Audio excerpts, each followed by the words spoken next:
시청자 여러분 안녕하십니까? 뉴스나우 시작합니다.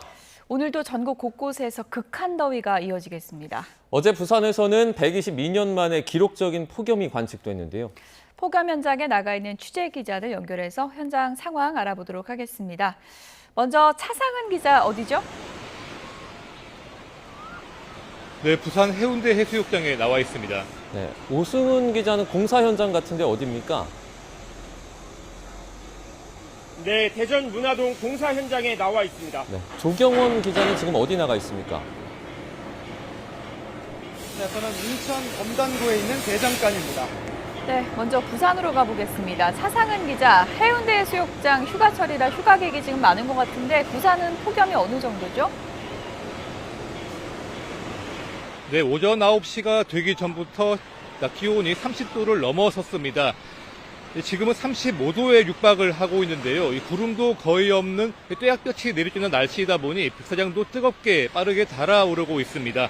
바닷물에 몸을 담그며 더위를 식히려는 피서객들의 발걸음도 꾸준히 이어지고 있습니다.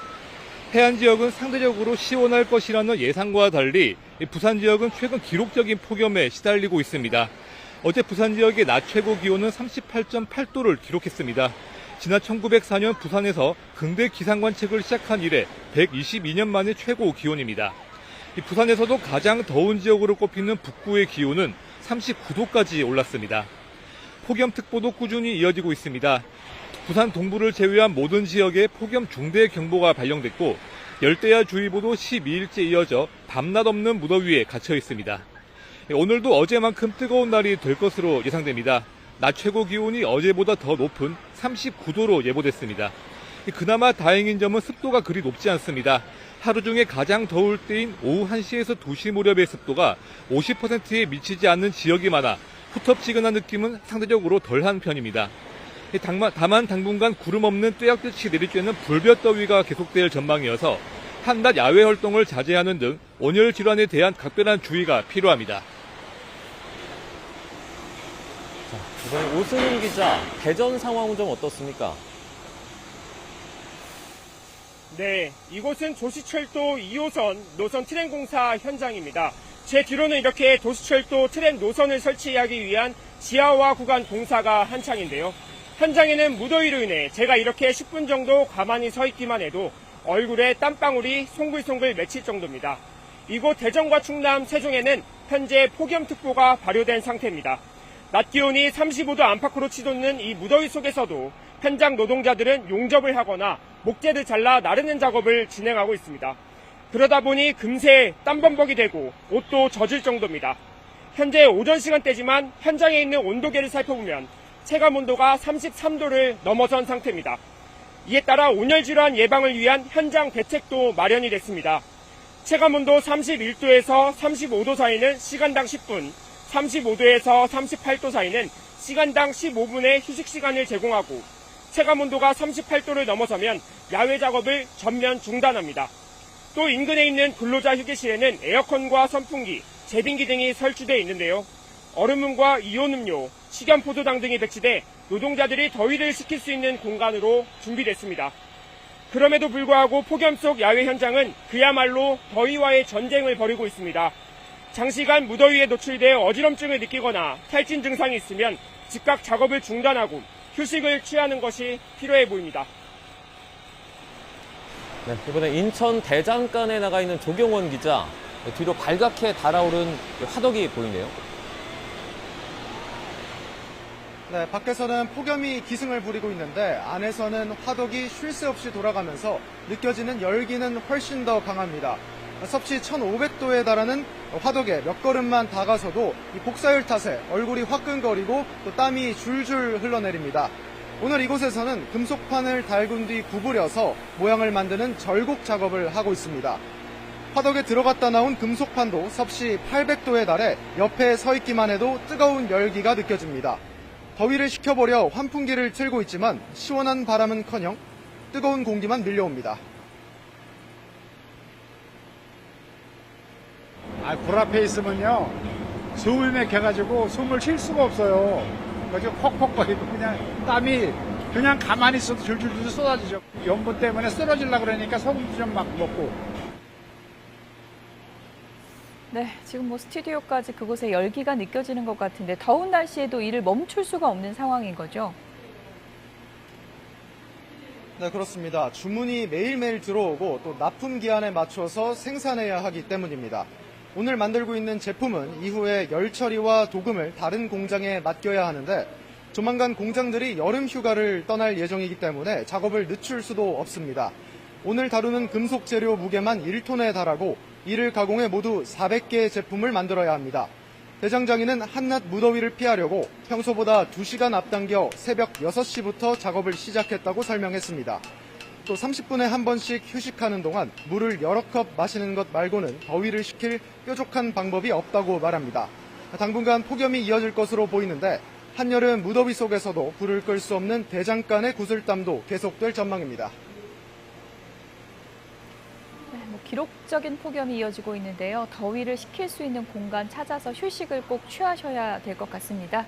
사상은 오승훈 그리고 조경원 기자 잘 들었습니다. 네, 조금 전에 들어온 속보부터 잠시 좀 전해드리도록 하겠습니다. 얼마 전에 있었던 쿠팡 인천 물류센터 화재와 관련해서 지금 압수수색이 이루어지고 있습니다. 오전 10시부터 시작이 됐고요. 쿠팡 사무실 그리고 방제실이 대상이 되고 있습니다. 당시에 100시간 넘게 불길이 잡히지 않았고 대형 창고에 화재가 반복되는 것과 관련해서 원인 파악이 중요하다 이런 얘기들이 나왔었죠. 네, 이 화재가 발생한 바로 그 인천 물류센터 인근에 있는 쿠팡 사무실을 압수수색을 하고 있고요. 이제 뭐 지난 18일 오전에 발생한 그 쿠팡 30일 물류센터 화재를 말씀드리는 겁니다. 그리고 또 이 설계도와 CCTV 등을 확보하려고 시도를 하고 이를 통해서 화재 원인을 규명하겠다 이렇게 밝혔습니다. 다시 한번 전해드리겠습니다. 경찰이 쿠팡 인천 물류센터 화재 관련해서 압수수색에 들어갔다라는 소식입니다. 자세한 내용은 저희가 또 들어오는 대로 정리해서 전해드리겠습니다.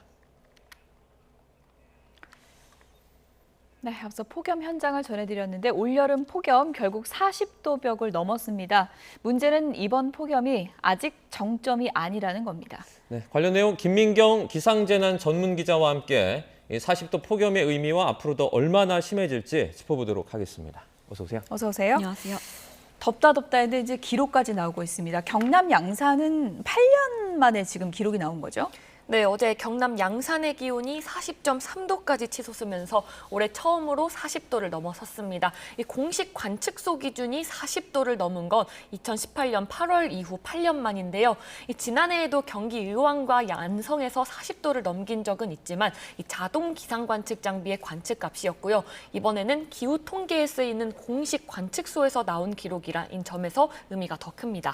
이제 뭐 40도라면 단순히 덥다의 수준은 이미 넘어선 것 같은데 실제로 좀 위험한 수준 아닙니까? 네, 40도는 건강한 사람도 온열 질환이나 열사병 위험이 크게 높아지는 수준입니다. 이 냉방이 안 되는 실내도 위험하고요. 지면 가까이는 복사열 때문에 기온보다 더 뜨겁습니다. 한낮에는 논밭이나 건설 현장 같은 야외 작업은 최대한 피해야 하고요. 특히 차량 안은 햇볕에 그대로 노출되면 70도를 훌쩍 넘을 수도 있는 만큼 아이나 반려동물을 잠시라도 남겨둬서는 안 됩니다. 네, 오늘도 40도 육박하는 곳이 있습니까? 네, 오전 11시 기준 경남 양산의 기온은 이미 36도를 넘어섰습니다. 울산과 부산 금정구 등도 35도 안팎까지 오르며 기온이 빠르게 치솟고 있는데요. 이 기상청은 오늘 한낮 양산과 부산은 39도, 울산은 38도, 대구는 37도까지 오를 걸로 예보했습니다. 이 강한 햇볕과 지형적인 영향이 더해지는 지역에서는 이 예보보다 기온이 더 높아질 가능성 충분히 있습니다. 올해 폭염 같은 경우에는 이중 고기압의 영향을 받았다라는 얘기 많이 저희가 또 전해드리기도 했는데 이게 왜 이렇게 강한가요?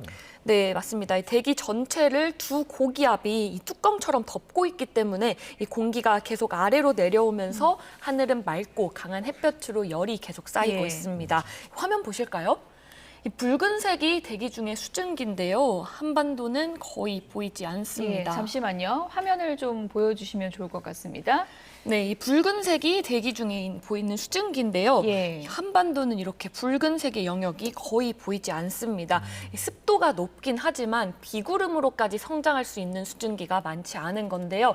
이 예년 같으면 비가 한 번씩 내리면서 더위가 한풀 꺾였겠지만 올해는 비구름 자체가 잘 만들어지지 않으면서 달궈진 열이 계속 쌓이고 있습니다. 네, 이게 보니까 뭐 하루 이틀 만에 가실 것 같지도 않은데 특히 이제 부산은 122년 만에 이제 최고 기온이었다고 하던데 영남 지역이 지금 극한 더위가 온 건 왜 그런 걸까요? 네, 이 강한 햇빛을 받는 건 전국이 비슷하지만 영남은 이 지형과 바람의 영향이 굉장히 큽니다. 다시 한번 화면 보실까요? 현재 바람의 흐름을 보시면 오늘도 어제와 마찬가지로 이렇게 계속해서 서풍 계열의 바람이 유입되고 있습니다. 예. 그러니까 이 바다에서 들어오는 바람 대신 육지를 거쳐온 서풍 계열의 이 뜨거운 바람이 부는 건데요. 이미 이 육지를 지나면서 한 차례 달궈진 바람이 산을 넘으면서 이렇게 기온이 더 높아지는 횡현상까지 더해지면서 기온이 더 크게 오른 겁니다. 여기에 양산처럼 이렇게 사방이 산으로 둘러싸인 지역에서는 이 공기가 빠져나가지 못하면서 기온이 더 크게 치솟게 됩니다. 자, 다음 주면 이제 8월이 되는데 본격적인 무더위 기간이잖아요. 지금보다 더 더워질 수도 있을까요? 네, 기상청 중기예보를 보면 다음 주에도 전국에 뚜렷한 비 소식이 없고요. 이 영남은 39도 안팎, 서울도 37도까지 오를 걸로 예보가 돼 있습니다. 이 며칠째 쌓인 열까지 더해지면 이 실제 기온은 예보보다 더 높아질 수도 있습니다. 네. 이 영남은 40도를 넘는 곳이 있을 수도 있고요. 서울도 최고 기온 기록을 경신할 가능성도 충분히 있습니다. 네.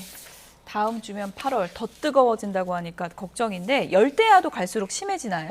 네, 여름이 시작된 뒤에 그제인 28일까지 전국 평균 열대야 일수는 8.5일로 역대 최고 수준입니다.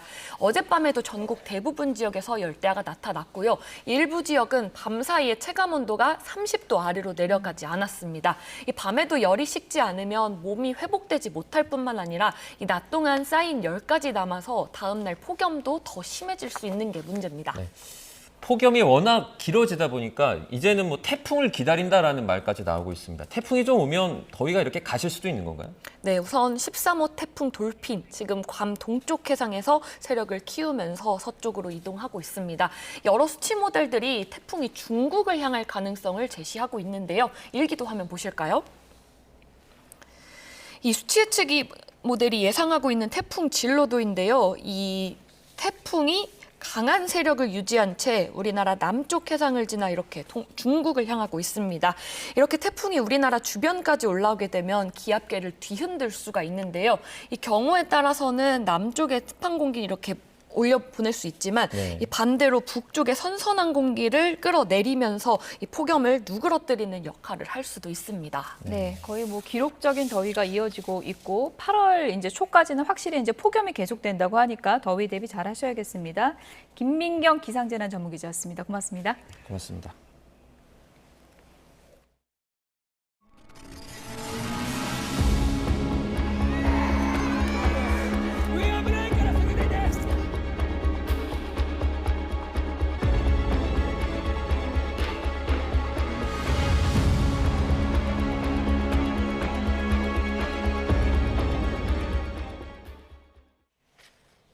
네, 일본 강진 속보 알아봅니다. 규모 7.1 강진이 휩쓸고 간 일본 구마모토에는 실종자 수색 작업이 진행되고 있습니다.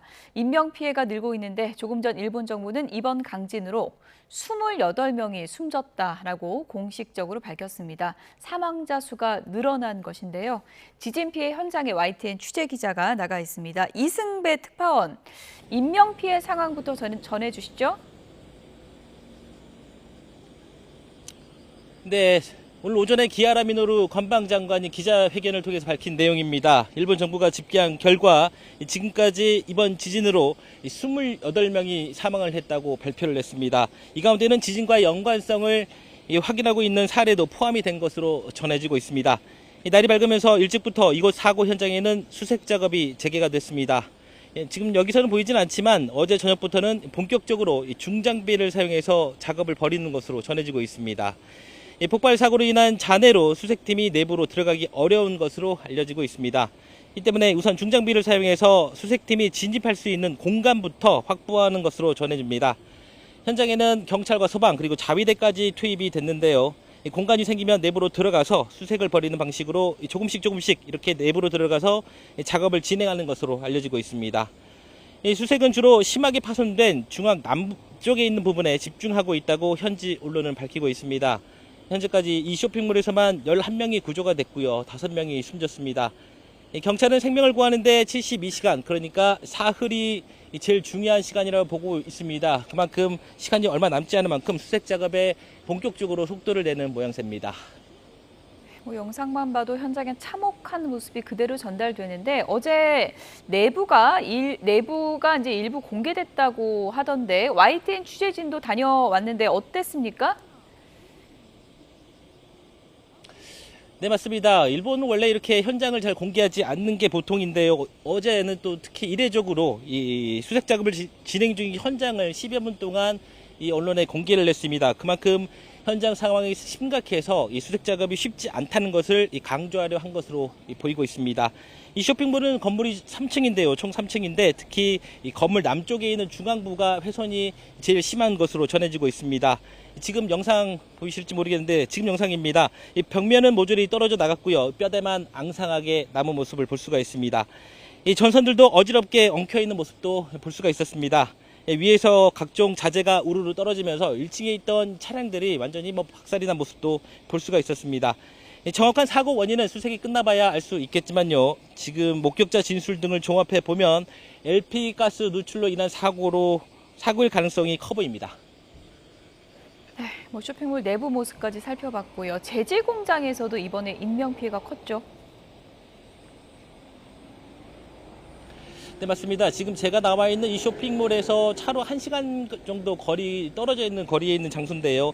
야스시로시에 있는 일본 제지 공장입니다. 이 콘크리트 공장의 굴뚝이 작업자들의 있는 공간을 완전히 덮치면서 이 사람들이 다수가 매몰이 됐습니다. 모두 11명이 갇혔는데 지금까지 10명이 구조된 것으로 전해지고 있습니다. 이 가운데 8명이 안타깝게 목숨을 잃었습니다. 2명은 다쳤지만 위독하지 않는 것으로 전해지고 있습니다. 하지만 매몰된 1명이 아직 남아 있습니다. 1명을 찾기 위해서 수색 작업이 진행 중입니다. 방금 말씀드린 대로 일본 정부는 오늘 오전에 기자회견을 통해 이번 강진으로 지금까지 28명이 숨졌다고 밝혔습니다. 네, 사망자도 이제 늘어난 상황이고 다친 사람들도 꽤 많죠. 네, 그렇습니다. 일본 정부가 발표한 숫자를 보면 병원으로 이송된 부상자를 보면 300명이 넘습니다. 그리고 이 가운데는 중상자도 다수 포함된 것으로 전해지고 있습니다. 제가 있는 이곳 구마모토를 비롯해 근처에 있는 후쿠시마현 등 한 5개 현에는 대피소가 마련이 되어 있는데요. 그곳에는 10,000명이 넘게 피신해 있는 것으로 전해지고 있습니다. 그리고 근처 주민 26만 명에는 지금 대피 공고가 내려져 있는 상태입니다. 또 지금 보시는 것처럼 이 40도에 육박하는 무더위인데요. 이런 무더위에도 구마모토에만 2만 가구가 넘게 전기가 끊겨서 주민들이 굉장히 어려움을 겪고 있는 것으로 알려지고 있습니다. 네, 이제 문제는 여진인데 현재에서 계속 여진이 이어지고 있다고요? 네, 맞습니다. 저도 취재를 위해서 구마모토 현지에 도착한 이후에도 벌써 2번째 직접 제가 경험을 했습니다.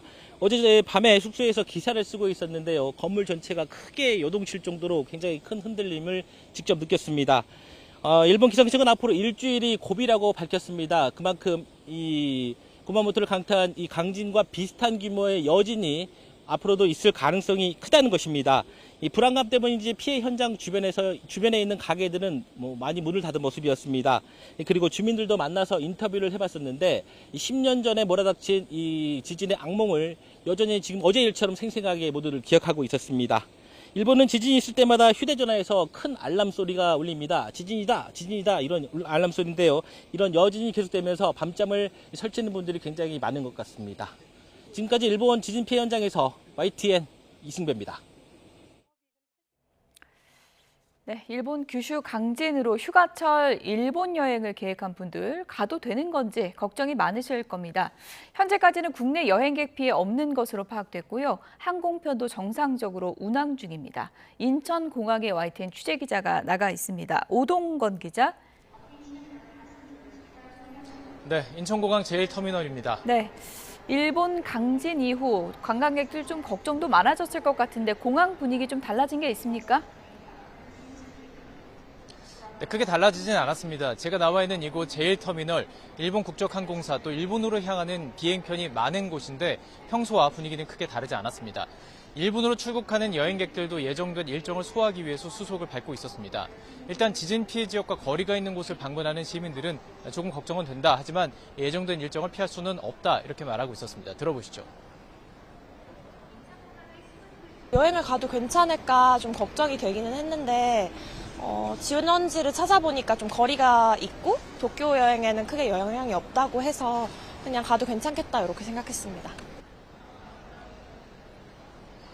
여행업계도 고객안전 점검에 나섰습니다. 하나투어는 현재까지 고객안전에 이상이 없는 것으로 확인됐으며 일본 여행 중인 고객들도 모두 정상적으로 일정을 진행하고 있다면서 향후 구마모토 지역 일정이 있었는데 대체 일정으로 진행된다고 밝혔습니다. 모두투어도 규슈 지역을 여행 중인 고객의 안전과 이동에 특이사항 없다고 밝혔고 교원투어 역시 현재 구마모토 지역 체류 고객은 없으며 인접지역 여행 일정도 정상적으로 진행되고 있다고 밝혔습니다. 다만 아직 출발까지 시간이 좀 남아있는 예약객들의 움직임은 유동적일 수 있어서 취소 현황 등을 지켜보고 있다라고 밝혔습니다. 일단 뭐 공항에는 이제 큰 동요는 없는 것 같고 항공편 운항에도 차질이 없는 건가요? 네, 그렇습니다. 현재 국내와 일본 구마모토를 오가는 항공편 정상 운항하고 있습니다. 대한항공과 티웨이항공은 인천과 구마모토 노선을, 이스타항공은 김해와 구마모토 노선을 예정대로 운항하고 있고 현재까지 운항 스케줄 변경은 없는 상태입니다. 구마모토 공항도 지진 직후 활주로를 일시 폐쇄했다가 운영을 재개했고 국내 항공사들도 현재까지는 운항에 큰 영향이 없다고 설명하고 있습니다. 예약 상황도 아직 큰 변동은 없습니다. 항공업계는 일부 예약 취소는 있었지만 제한적인 수준이라면서 일본 노선 예약률도 아직 의미 있는 변화는 없다고 밝혔습니다. 다만 여진 등 현지 불안 상황이 장기화할 경우에는 일본 여행 수요에 영향을 줄 가능성이 있는 만큼 여행업계와 항공사들은 현지 상황을 계속 예의주시하고 있습니다. 지금까지 인천공항 제1터미널에서 YTN 오동건입니다. 삼성전자가 인공지능 반도체 호황에 힘입어 올해 2분기 90조 원에 달하는 영업이익을 거뒀습니다. 실적 대부분이 반도체 사업에 집중이 된 건데 스마트폰과 가전 등 완제품 사업은 부품 원가 상승 여파에 처음으로 적자를 기록했습니다. 취재기자 연결해서 자세한 내용 들어보겠습니다. 손효정 기자, 삼성전자 2분기 실적 자세하게 전해주시죠. 네, 삼성전자가 3분기 연속 역대 최대 실적을 갈아치웠습니다. 올해 2분기 매출은 171조 5천억 원, 영업이익은 89조 5천억 원을 기록했습니다. 영업이익은 지난해 같은 기간보다 1,814% 증가한 것으로 시장 전망치인 84조 원도 웃돌았습니다. 사업부별 성적표도 오늘 공개됐는데요.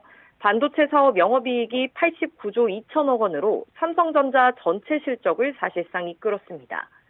세부 실적은 공개되지 않았지만 대부분 이익은 메모리 사업부에서 나온 것으로 보입니다.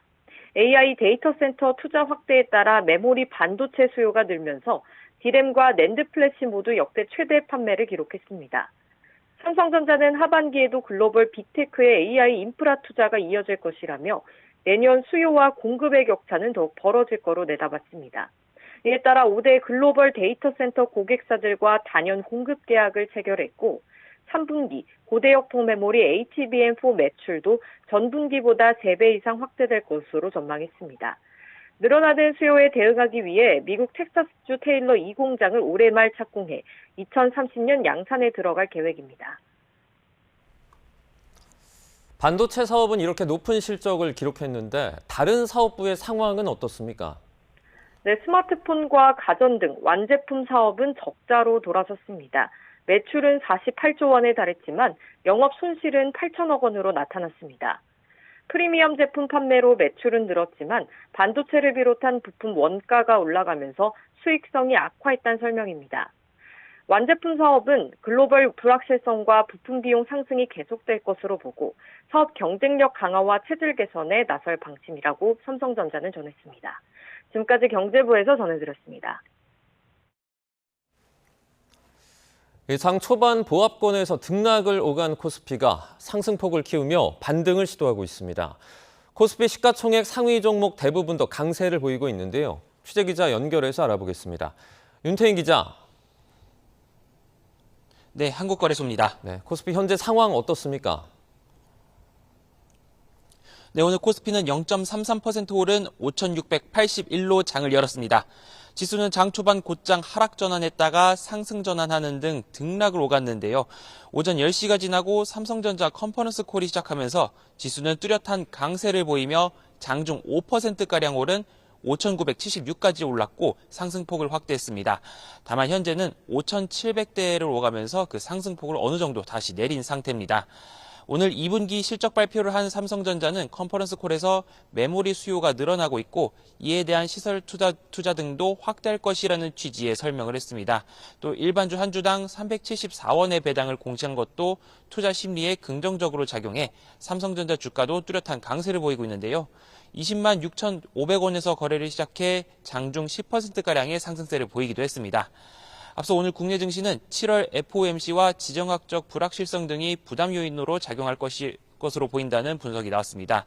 우리 증시가 과매도 국면에 진입한 만큼 장 초반 변동성 확대 이후 반등을 시도하는 흐름을 보일 것이라는 평가도 나왔습니다.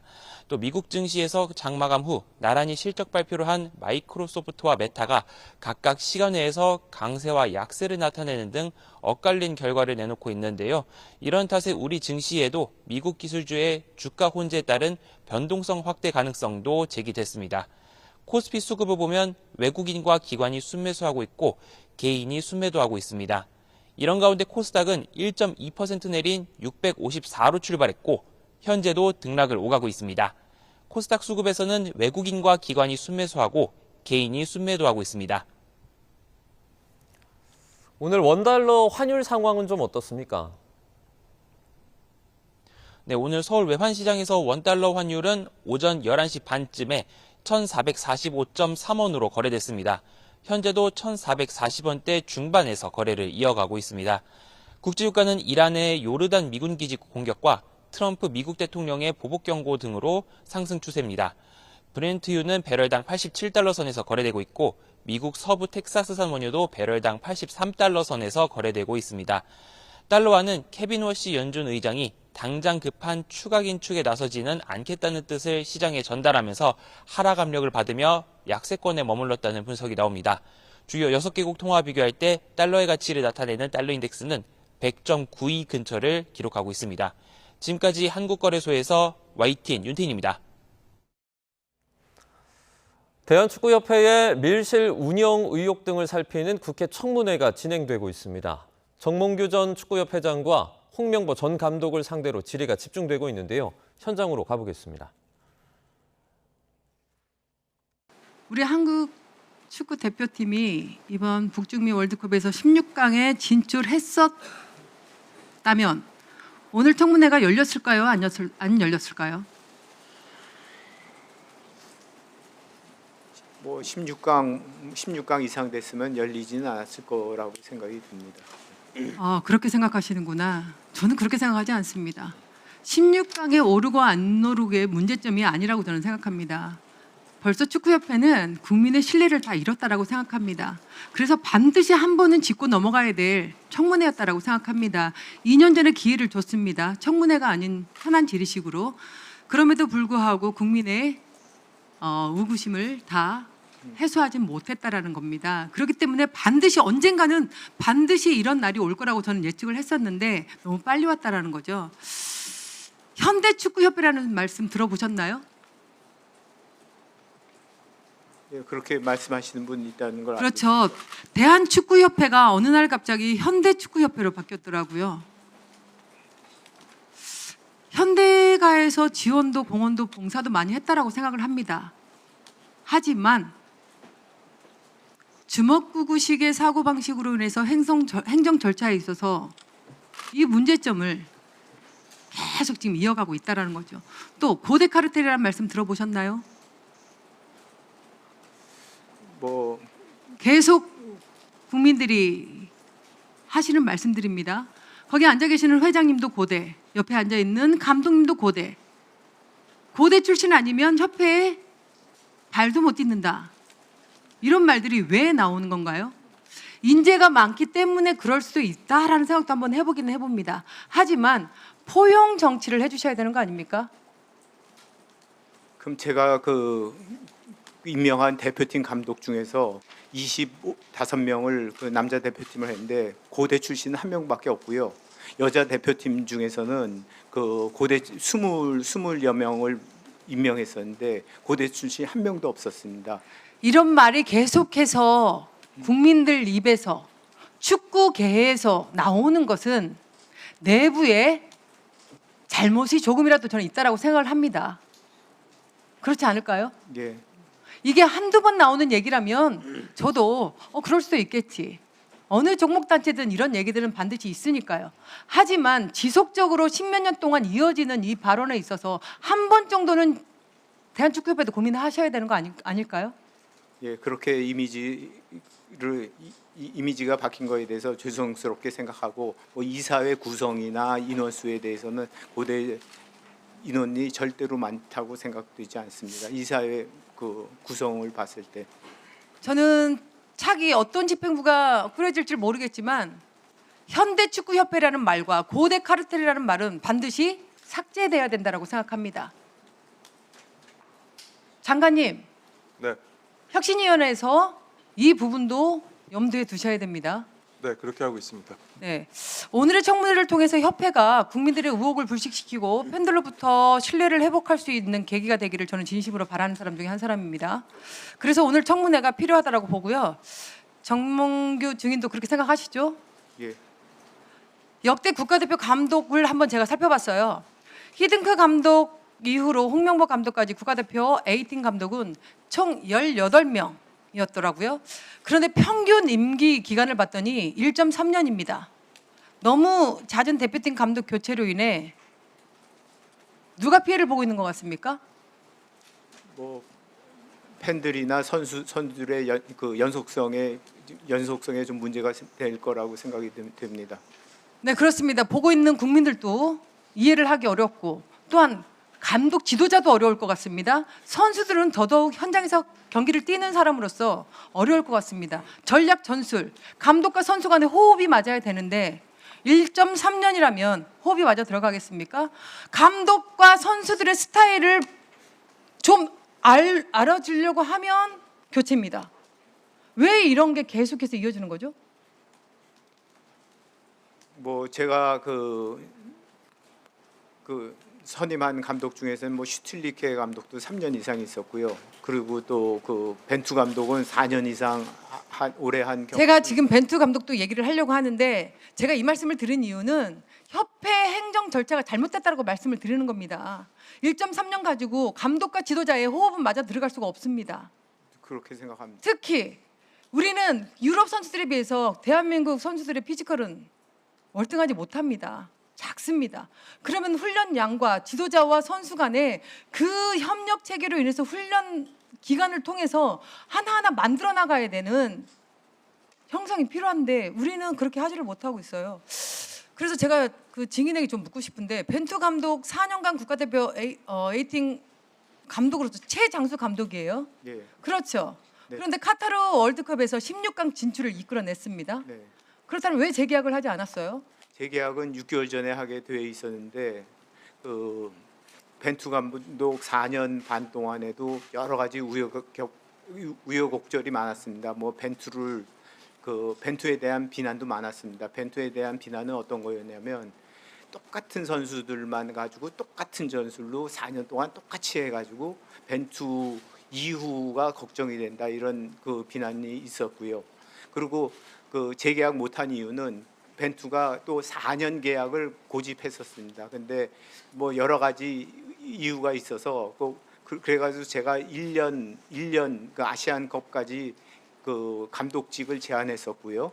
그리고 4강 이상 됐을 때 그 월드컵까지 하겠다 이렇게 했는데 그 벤투 감독이 그거를 거절하고 4년 아니면 안 하겠다 이렇게 이야기해가지고 결렬. 제가 말씀을 드리는 것은 그래도 카타르 월드컵에서 16강에 진출을 했고 4년 동안 가장 최장수 감독으로서 선수들과 호흡을 잘 맞췄다라고 생각을 합니다. 네. 그래서 벤투 감독은 4년 연장을 원했지만 제가 알기로는 협회 측에서 8년을 맡긴다는 것은 에 대해서는 부담스럽다라는 이런 말이 나왔어요. 언론에 나왔고 부담스럽습니까?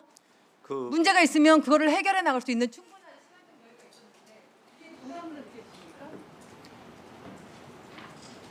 여러 가지 그 벤투 감독에 대한 비난은 똑같은 인원 가지고 똑같은 전술만 가지고 계속 반복을 해가지고 여러 선수들한테 기회 안 준다는 거에 대한 그런 비난이 많았었습니다.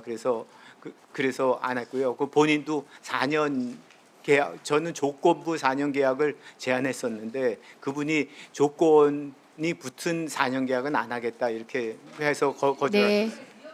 다음 질의 시간 활용해 주시기 바랍니다. 예. 네. 네, 아까 미리 말씀드려야 되는데 의원님들한테 한 번 더 상기시켜 드립니다.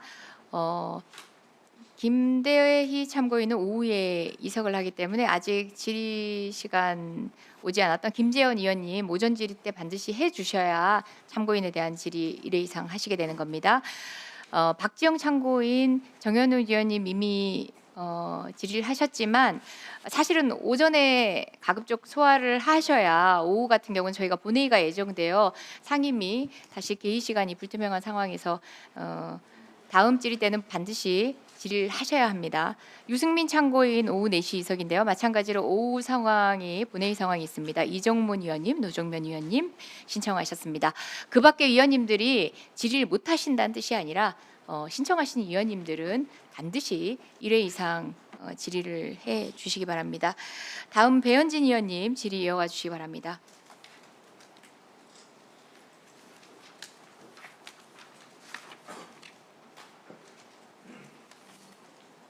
네, 국민의힘 배현진입니다.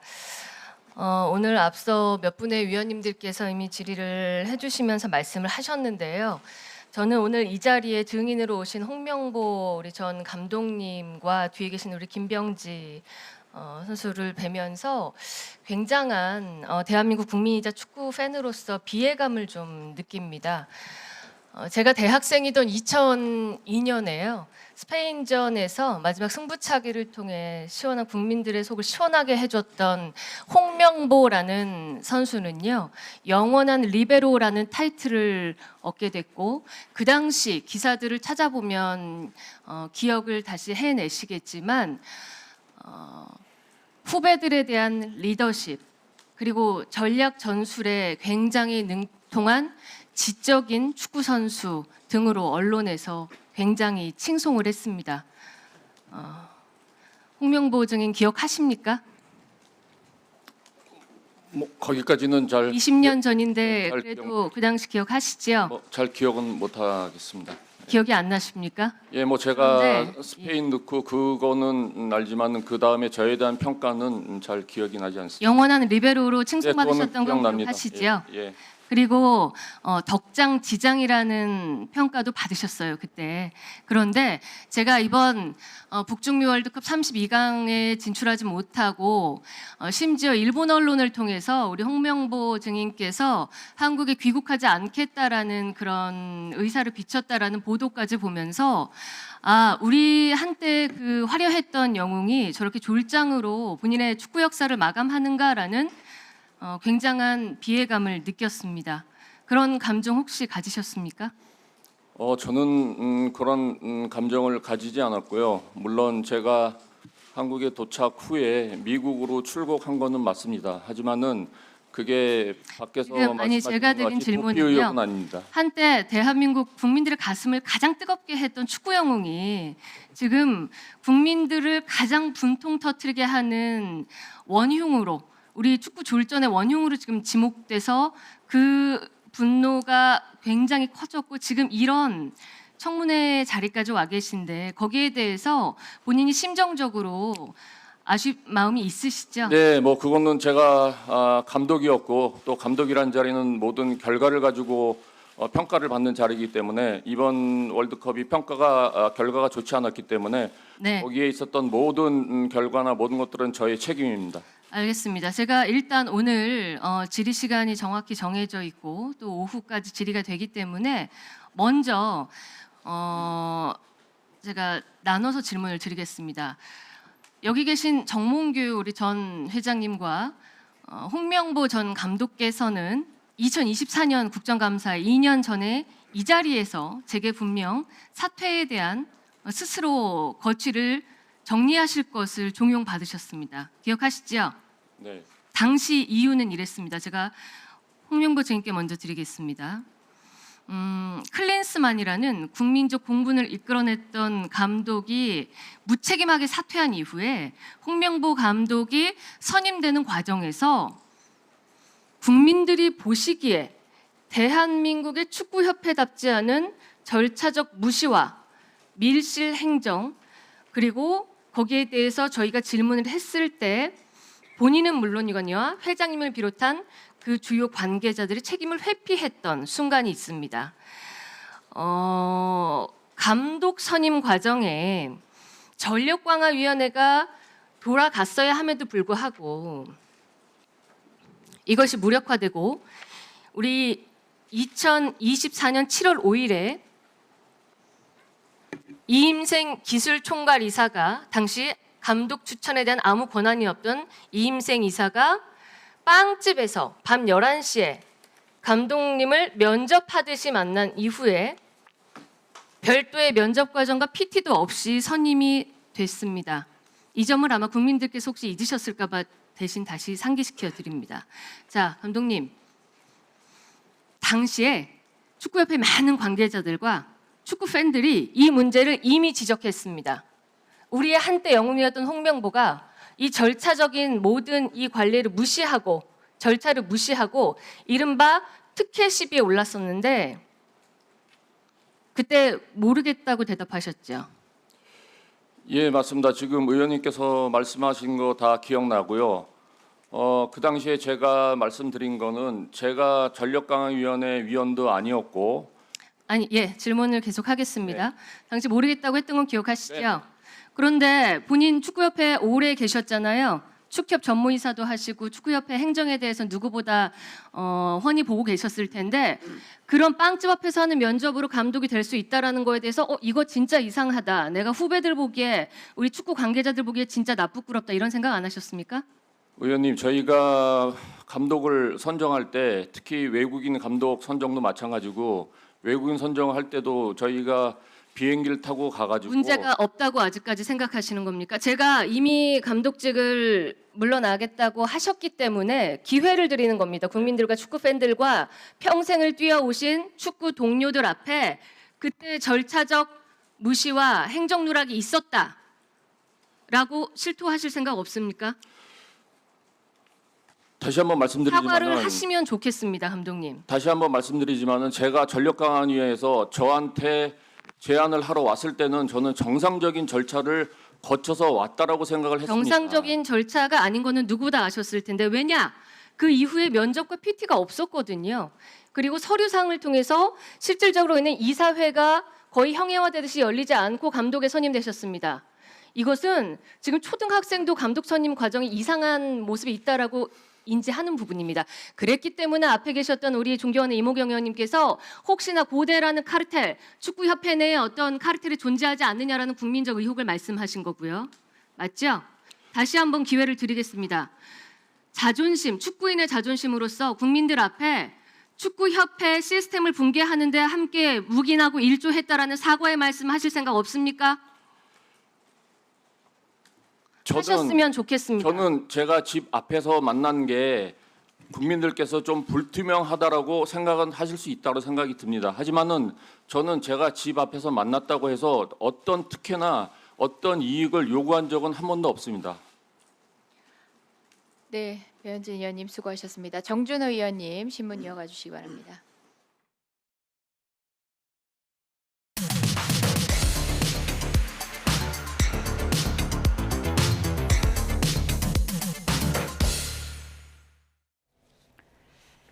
각이 살아있는 정치평론 시사정각 시작하겠습니다. 오늘은 여의도의 젠틀맨 두 분을 모셨습니다.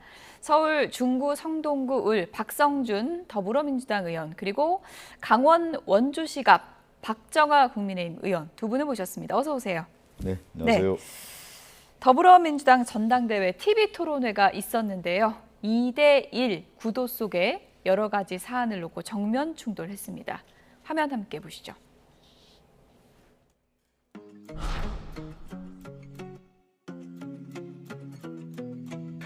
최근에 유시민 작가가 대통령을 일개 그룹의 수장이라고 뉴 이재명 세력의 수장은 이재명 대통령일 가능성이 높다. 필패론, 거의 저주에 가까운 그런 말씀을 했는데 노코멘트를 하는 지도부나 당대표가 과연 가능한가? 십자가 밟기는 안 했으면 좋겠습니다. 누구를 욕하면 친명이고 욕 안 하면 뭐고 이런 식으로 하지는 않았으면 좋겠습니다. 너무 잔인하지 않습니까? 개파 정치를 가장 비판해온 정 후보께서 가장 구태적인 개파 정치를 주도하고 계시다. 지금 몇 분의 최고위원하고 함께 생일 찍기, 홀짝 찍기. 김민석 후보께서는 당 밖에 18년 동안 있어가지고 노무현 대통령, 문재인 대통령 있을 때 역사를 잘 모르는 것 같습니다. 이것은 당원들이 늘 자발적으로 해왔던 일입니다. 정청래랑 친한 사람을 다 떨어뜨리자. 5대0 발언 말씀하셨는데 그것이 저는 구태 정치가 아닌가 그렇게 생각을 하고 있습니다. 제가 서운했던 것은 아니 안희정 충남지사도 같이 한미FTA 찬성했는데 안희정은 빼놓고 송영길만 제명하자. 왜 송영길만 제명하자 제가 그랬어요? 제명하자고 했던 것은 솔직히 기억이 안 나는데요. 그렇게 했다라면 미안하게 생각합니다. 그리고 송영길 후보도 요즘 못지않게 했었어요. 옛날 같으면 역적으로 목을 잘라 정말 진압을 해야 될 그런 상황이잖아요. 목을 잘라야 된다 이렇게 또 험한 말씀을 하시는데 비유고 그거는 비유도 저도 과한 것. 그건 사과를 제가 요청을 하지는 않겠습니다. 아니 내가 네. 죄송하다 말씀드릴게요. 그건 비유로 제가 한 건데. 투표도 1인 1표이듯이 싸움도 경쟁도 1대1이었으면 좋겠습니다. 지금도 2대1, 3대1로 때리고 저는 또 맞고 있습니다.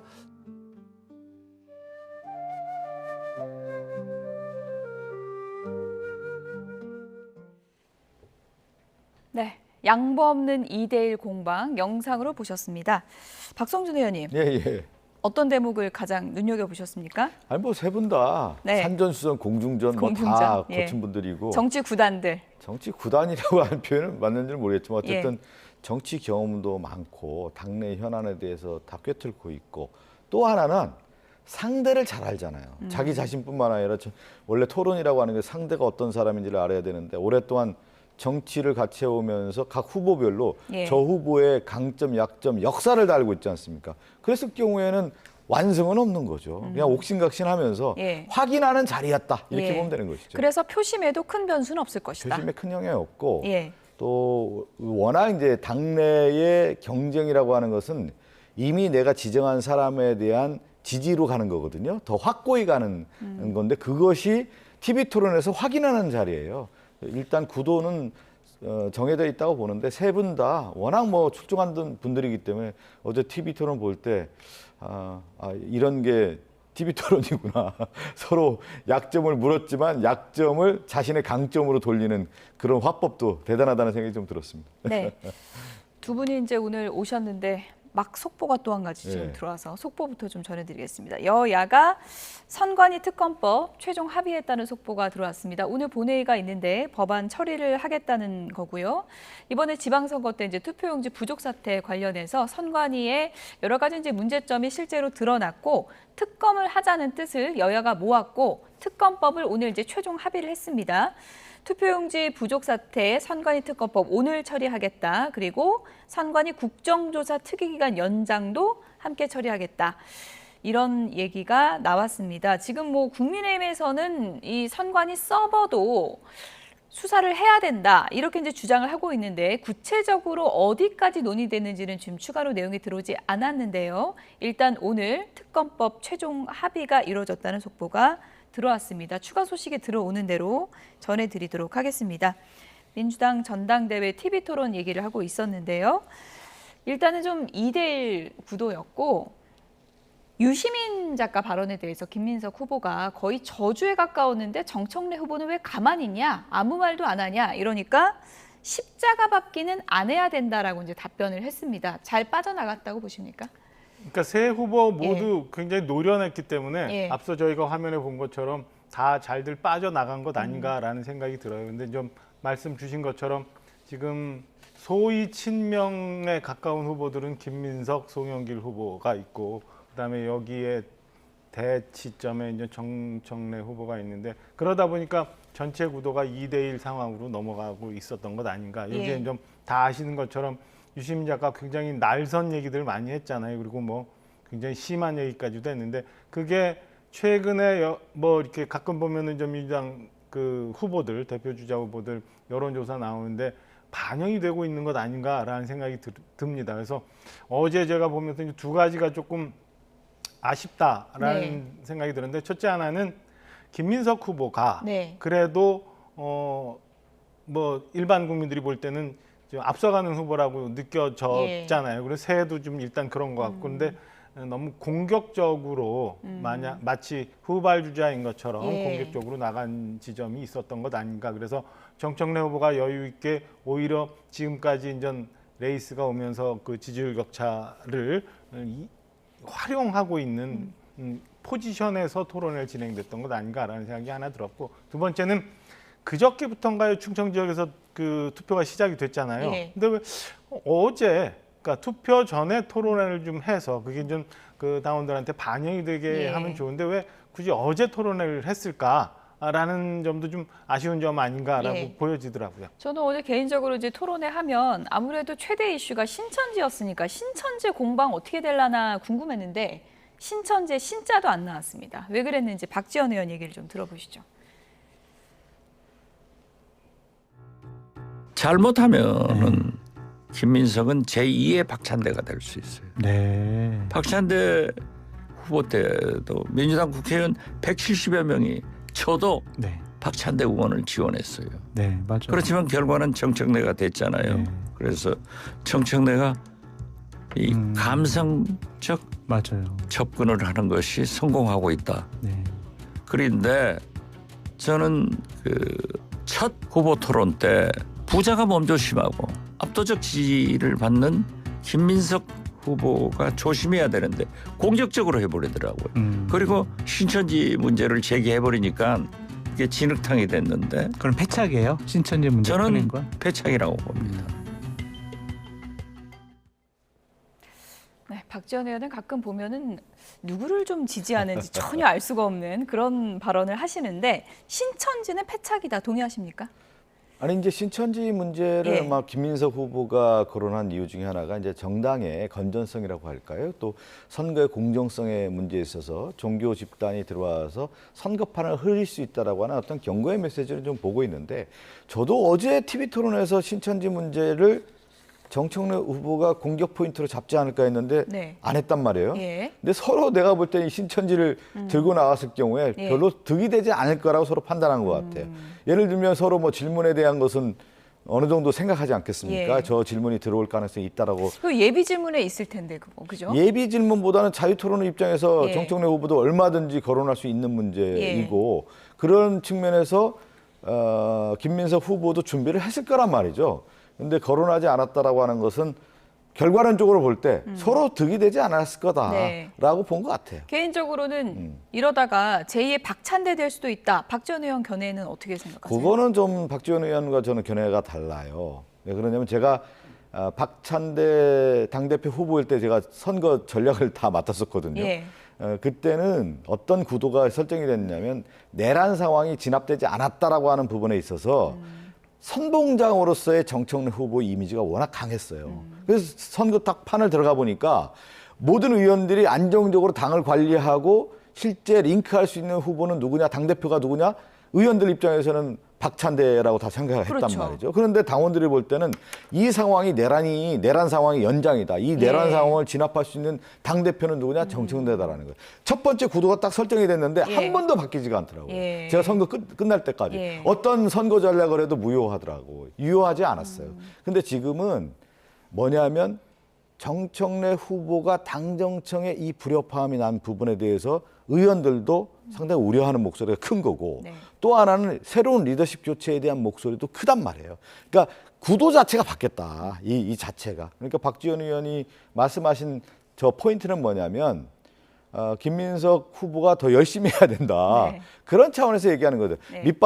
바닥에는 정청래 후보의 민심도 분명히 있는 거기 때문에 이러한 선거 흐름에 있어서 김민석 후보가 선거 전략 차원에서 잘 해야 된다. 이런 어떤 격려의 말씀으로 저는 들립니다. 제2의 박찬대는 맞지 않다. 맞지 않습니다. 제가 아픈 기억을 다시 소환시켜서 죄송합니다.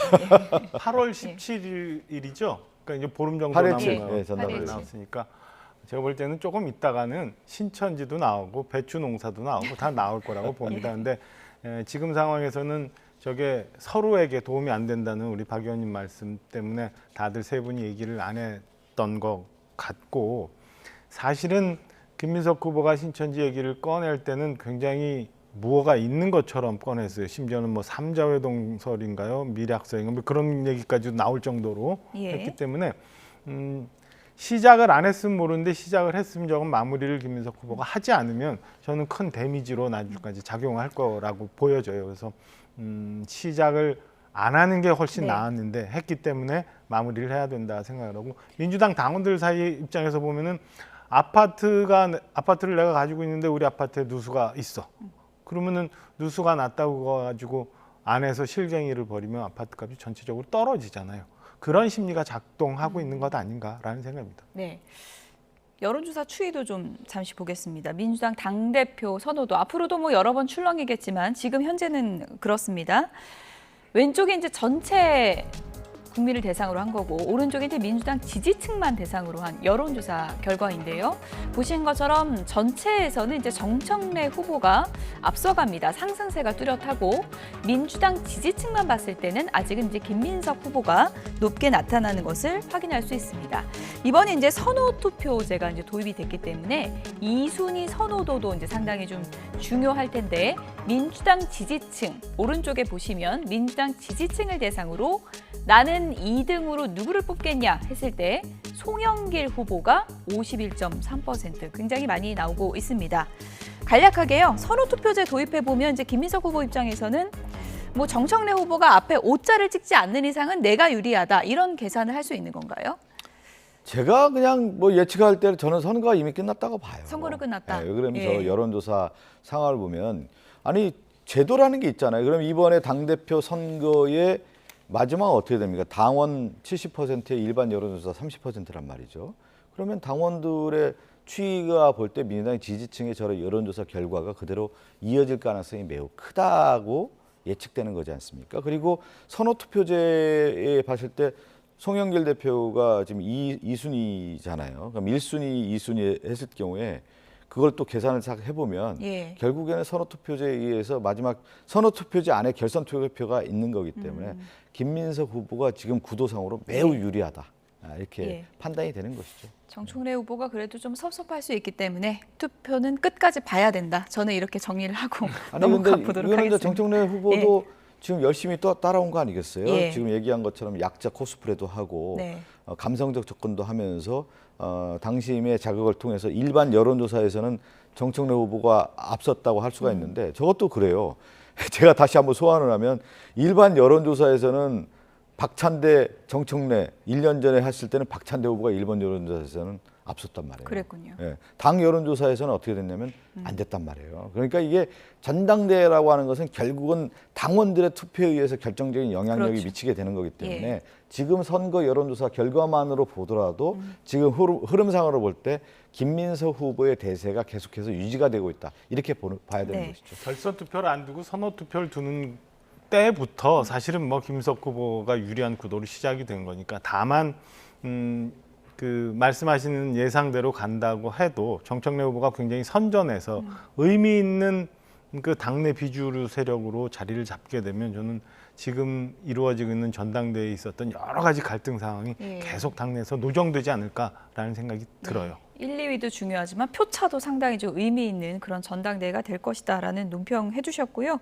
오늘 민주당이 이제 보안수사권 전면 폐지 담은 형사소송법 개정안을 본회의에서 이제 처리를 시도하는데, 보안수사권이 아니라 이번에는 공소기각이 논쟁의 쟁점이 되고 있습니다. 어떤 얘기인지 한동훈 의원의 얘기를 좀 들어보시죠.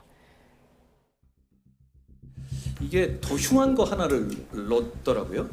공소기각을 판결로서 할 수 있는 범위를 확 넓혀 놓는 조항을 끼워 넣었습니다. 대단히 불순한 의도가 있어요. 이재명 대통령 사건에 대해서 공소 취소를 막 시도하잖아요. 공소 취소는 1심까지만 가능합니다.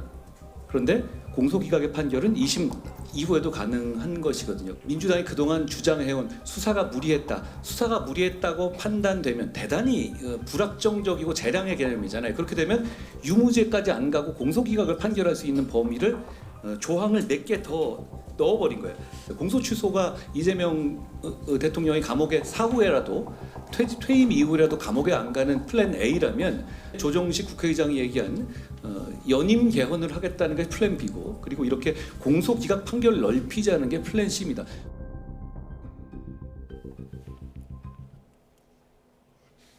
네. 그러니까 공소 기각은 이제 공소 제기에 중대한 하자가 있을 때 유무죄를 판단하지 않고 법원이 이 사건을 종결하는 절차를 얘기합니다.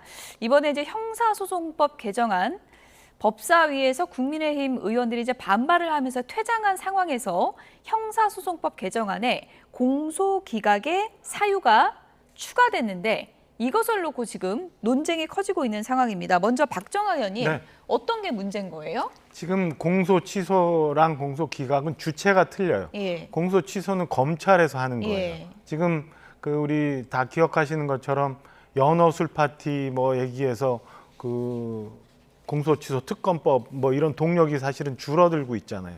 그런 상황에서 공소 기각은 법원이 심리가 진행 중인 사건에 대해서 이거는 문제가 있으니까 공소를 아예 받아들이지 않겠다. 그래서 네. 판단하지 않겠다. 죄를 묻지 않겠다라고 네. 하는 거거든요. 그러니까 네. 이 주체가 틀리니까 그 검찰이 수사권을 완전히 지금 박탈하는 걸 오늘 오후에 의결을 합니다. 민주당이 의결을 하고 저희 당이 필리버스터로 저항을 하려 하지만 사실은 내일 24시간 지나고 나면 그대로 처리가 돼요. 네. 검찰에 대한 수사권은 완전히 박탈돼서 악마화 만들어놓은 검찰은 이제 없어졌으니까 공소 취소에 대해서 더 이상 시도할 방법은 없지만 만약에 이재명 대통령이 임기를 마치고 퇴임 이후에 재판이 재개되는 상황이 온다면 법원이 마음 놓고 이거를 검찰은 없는 상황에서도 법원이 공소를 없애도 된다라는 조항을 끼워 놓은 거라고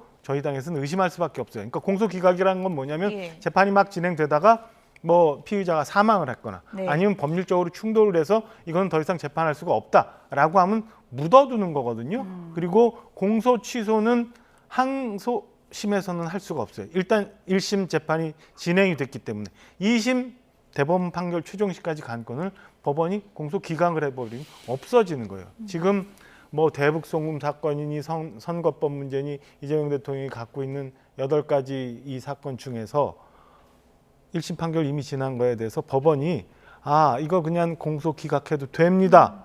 그래서 검찰이 뭐라고 하든 간에 수사가 지금까지 어떻게 되어 왔건 간에 예. 1심에서 어떤 판결이 있건 간에 이거는 묻어두자라고 하면은 묻어둘 수 있는 조항을 어제 법사위에서 슬쩍 민주당 의원들이 국민의힘은 띄워놓은 언제 거예요. 한 거예요?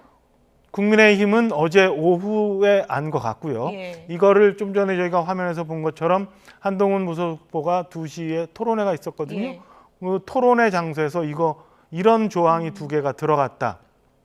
애초에 공소기각할 수 있는 게 6개 조건이 있었는데 여기서 네. 2가지를 끼워 넣었다. 이거 굉장히 위험한 거다. 그러니까 이재명 대통령은 처음에는 공소 취소를 통해서 지금 사법 리스크를 벗어나려고 했고, 두 번째는 연임 개헌을 통해서 사법 리스크를 벗어나려고 했고, 마지막 그도저도 안 되면 공소 기각이란 제도를 만들어서 법관들이 편안하게 그냥 공소 기각해도 된다라는 문을 열어놨다고 지적을 했죠. 그거 이후부터 지금 문제가 되고 있는 겁니다. 저는 우리 박정아 의원님이 한동훈 의원과 가깝다고 알고 있는데 한동훈 의원 저런 정치 행태에 경고해야 돼요.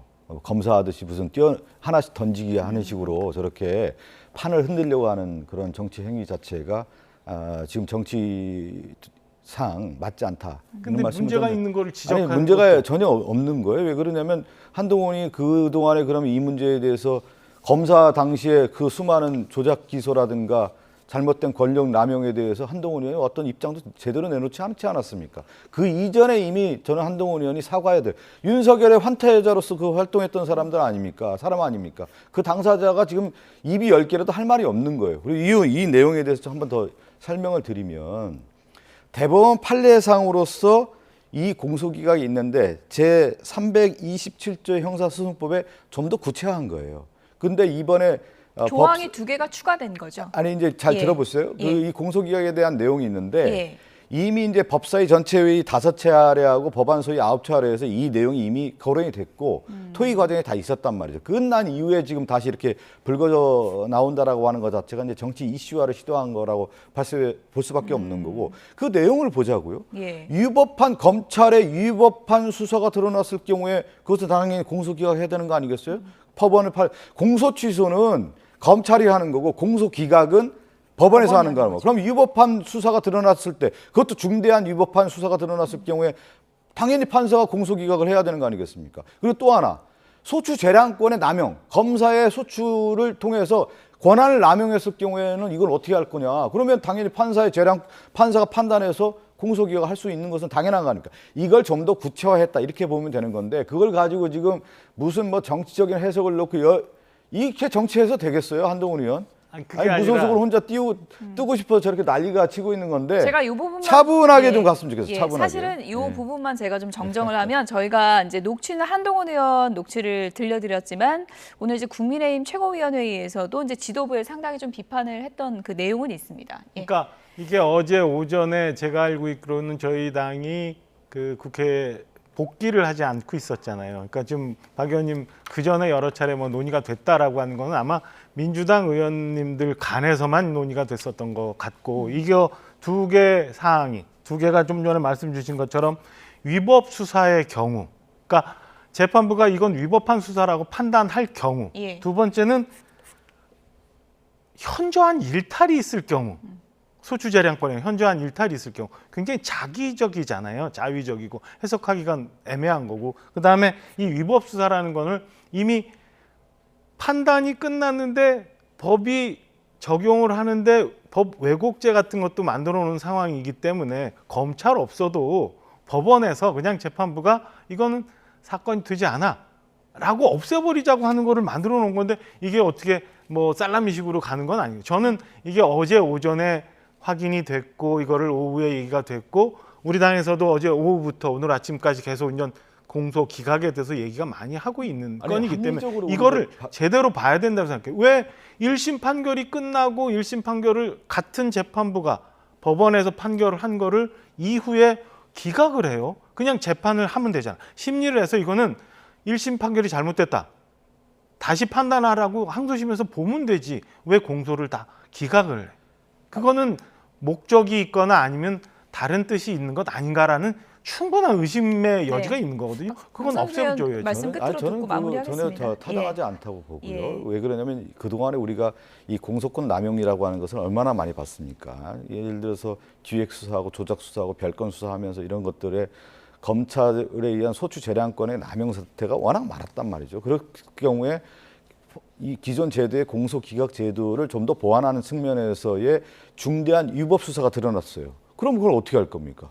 당연히 공소 기각해야 되는 거 아니겠어요? 그런 측면에서 논의가 됐다고 볼 수가 있고 또 소추 재량권도 남용을 했을 경우에 대한 것이 일탈 행위가 분명히 드러났어요. 그건 당연한 거 아니겠어요? 그것은 기본적으로 국민의 인권 보호 차원에서 당연히 이루어져야 되는 거기 때문에 저는 형사 사법 체계에서 오히려 더 보완책으로서 만들어질 거고 국민의 인권 자체를 개선하는 측면에서 만들어진 거기 때문에 전혀 문제가 없다고 봅니다. 네.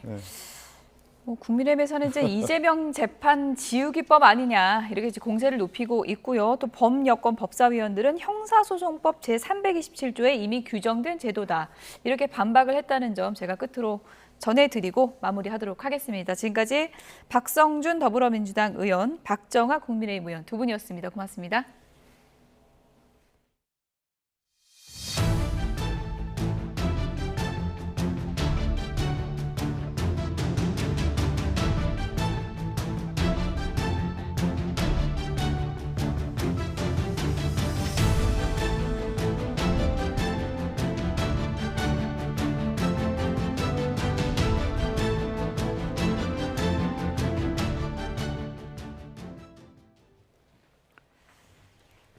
오늘도 전국에서 35도를 웃도는 찜통더위가 이어지겠고 폭염 중대경보가 내려진 영남 지방은 40도에 육박하면서 극한더위가 계속되겠습니다.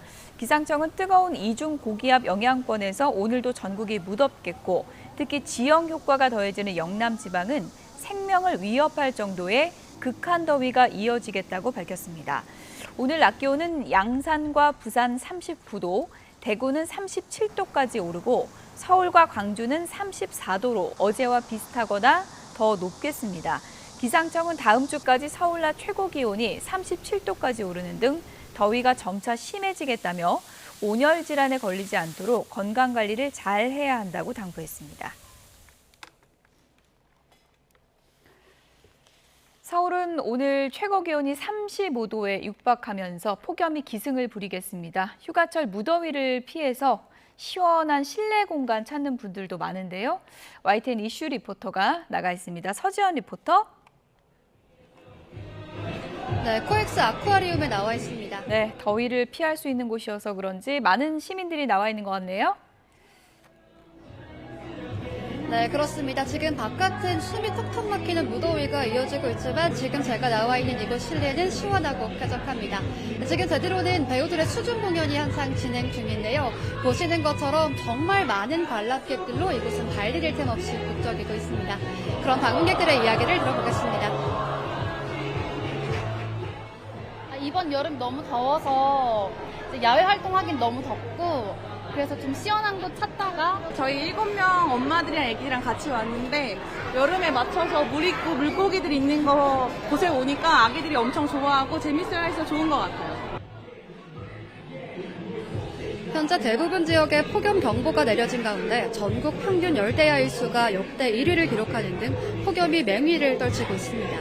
오늘 서울의 낮 기온은 34도 안팎까지 오르지만 이곳 내부 온도는 약 26도로 유지돼 바깥보다 훨씬 시원한데요. 휴가철을 맞아 평일에 이곳을 찾은 관람객들은 시원한 바다 풍경을 감상하며 실내 피서를 즐기고 있습니다. 가오리와 물범, 펭귄 등 다양한 해양 생물을 가까이서 만날 수 있고요. 투명 보트를 타고 상어를 관찰하고 인어공주의 수중 공연도 즐길 수 있는데요. 아이들은 신비로운 해저 세계에 눈을 떼지 못하고 어른들도 잠시 무더위를 잊은 채 도심 속 피서를 즐기고 있습니다. 기상청은 당분간 뚜렷한 비 소식 없이 폭염과 열대야가 이어질 것으로 전망했는데요. 물과 그늘, 휴식이라는 폭염 대응 3대 수칙을 철저히 지키시고요. 가장 더운 낮 12시부터 오후 5시까지는 장시간 야외 활동을 자제하시기 바랍니다. 지금까지 코엑스 아쿠아리움에서 YTN 서지연입니다. 국가소방동원령까지 발령한 끝에 109시간 만에 진화된 인천 쿠팡 물류센터 화재를 수사하는 경찰이 오늘 전격 압수수색에 나섰습니다. 수사의 속도를 내는 모습인데 화재 원인이 규명될지 주목이 됩니다. 사회부 연결해서 알아보겠습니다. 송소영 기자, 압수수색이 언제부터 시작됐습니까? 네, 경찰은 오늘 오전 10시부터 수사관 30명을 파견해 인천 성남동 쿠팡 물류센터 인근에 있는 사무실을 압수수색하고 있습니다. 불이 난 물류센터 인근에 있는 쿠팡 사무실 1개소가 대상인데 CCTV를 관리하는 방제실도 포함됐습니다. 경찰은 압수수색을 통해 물류센터의 건축 설계도를 비롯해 화재 전후 상황을 담은 CCTV 원본을 확보할 계획입니다. 경찰은 방화나 실화 가능성이 있는지도 들여다보고 있는데 이번 압수수색으로 정확한 화재 원인을 규명하겠다는 입장입니다. 지금까지의 수사 상황도 정리해 주시죠. 네, 앞서 지난 20일 인천경찰청은 불이 난 지 이틀 만에 35명 규모의 전담수사팀을 꾸리고 수사에 착수했습니다. 전담수사팀에는 광역범죄수사대와 중대재해수사팀 등이 참여했습니다. 수사팀은 지난주부터 최초 신고자를 포함해 불이 났을 때 현장에 있었던 관계자들을 참고인으로 불러 당시 상황 등을 조사하고 있습니다. 그제는 소방과 경찰, 국립과학수사연구원 등 10개 기관에서 참여한 화재 현장 감식도 이뤄졌습니다. 감식 결과 발화 지점으로 추정되는 물류센터 6층 메자닌 구조물에서 배터리나 전선이 상당수 나왔는데 국과수에서 감정할 예정입니다. 지금까지 사회부에서 전해드렸습니다. 서울 강북구 수유동 오피스텔에서 여성을 살해한 혐의를 받는 남성의 구속 심사가 열렸습니다. 다만 피의자는 법정에 나오지 않았는데요. 자세한 내용 취재기자 연결해서 알아보겠습니다. 표정우 기자, 피의자가 심사에 출석하지 않았다고요? 네, 서울 북부지방법원은 오늘 오전 10시 반부터 살인과 마약류관리법 위반 혐의를 받는 50대 남성 A씨에 대한 구속영장 심사를 하고 있습니다.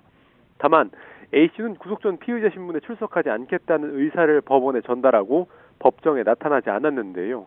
구체적인 불출석 사유는 밝히지 않은 걸로 확인됐습니다.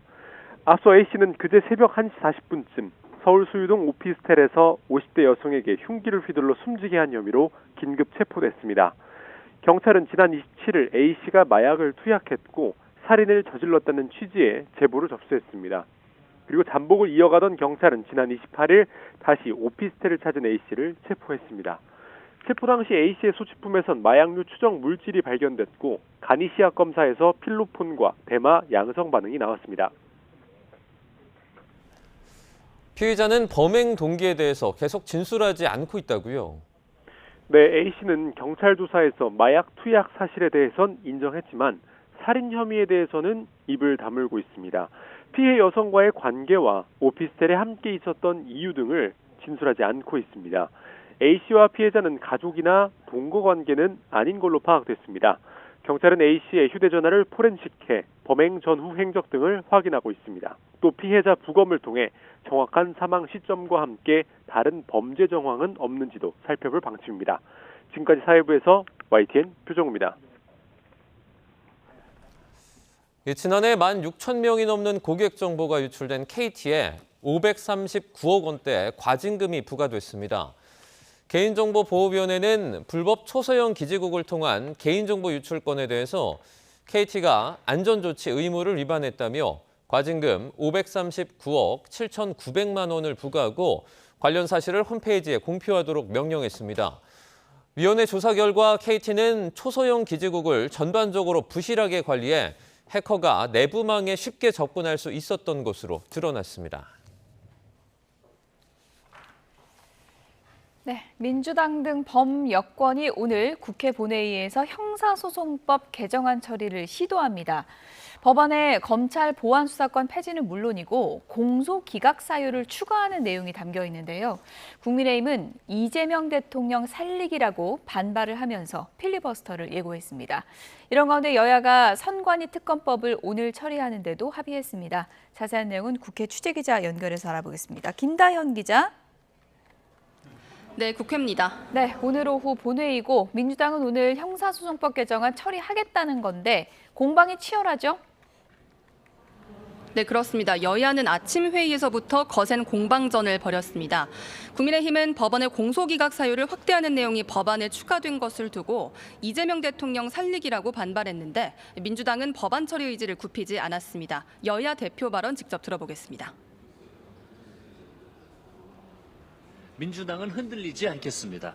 이번 형사소송법 개정은 수사와 기소의 분리라는 시대의 요구를 따르는 것이기 때문입니다. 이재명 한 사람만 살릴 수 있다면 뭐 정권을 내주든 대한민국을 거덜내든 전혀 관심이 없어 보입니다.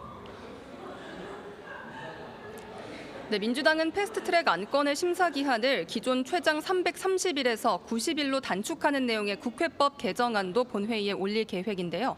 국민의힘은 이들 법안에 대해 필리버스터를 진행하고 규탄 대회를 열어 총력 저지에 나설 방침입니다.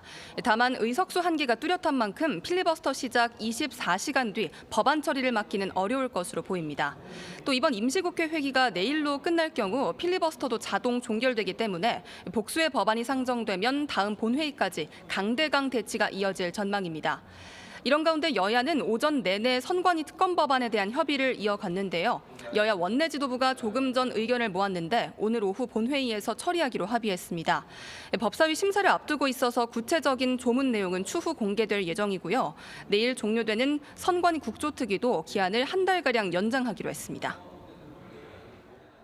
오늘 국회에서 대한축구협회 청문회도 열렸는데 지금 진행되고 있는 건가요? 지금은 잠시 정회를 했습니다. 우리 축구대표팀이 북중미 월드컵 조별리그에서 졸전으로 탈락한 가운데 문채위는 홍명보 전 감독의 선임 과정 등을 확인하기 위해 청문회를 열었는데요. 홍 전 감독과 정몽규 전 축구협회장이 증인으로 출석했는데 두 사람 모두 기대에 보답하지 못해 죄송하다며 거듭 자세를 낮췄습니다. 이 발언 직접 들어보겠습니다. 그동안 대표팀에 보내주신 기대에 보답하지 못한 책임을 무겁게 받아들이고 있습니다. 축구협회장으로서 책임감을 통감하고 국민과 축구팬 여러분의 기대에 미치지 못한 것에 대해서 송구스럽게 생각합니다. 네, 본격 시작된 청문회에서 홍명보 전 감독은 대표팀 감독 선임 과정에서 불거진 특혜 논란을 전면 부인했습니다. 홍 전 감독은 감독 제안이 왔을 때 정상적 절차를 거쳤다고 생각했다며 국민께서 불투명하다고 생각하실 수 있지만 어떤 특혜나 이익을 요구한 적은 없다고 강조했습니다. 정몽규 전 축구협회장에게는 현대축구협회 또 고려대 카르텔 지적이 제기됐는데요. 정 전 회장은 자신이 임명한 남자 대표팀 감독 25명 중 고대 출신은 1명이고 여자 대표팀 감독 20여 명 중 고대 출신은 없다면서도 그렇게 이미지가 바뀐 데 대해서 죄송스럽다고 말했습니다. 지금까지 국회에서 전해드렸습니다. 미국이 이란에 대한 공습을 6일 만에 재개했습니다. 국제 유가가 상승한 가운데 코스피는 소폭 반등과 하락을 반복하고 있는데요. 이란 전쟁과 증시에 김열수 한국군사문제연구원 안보전략실장, 정철진 경제평론가와 함께 짚어보겠습니다. 어서 오세요. 네, 어서 오세요. 안녕하세요.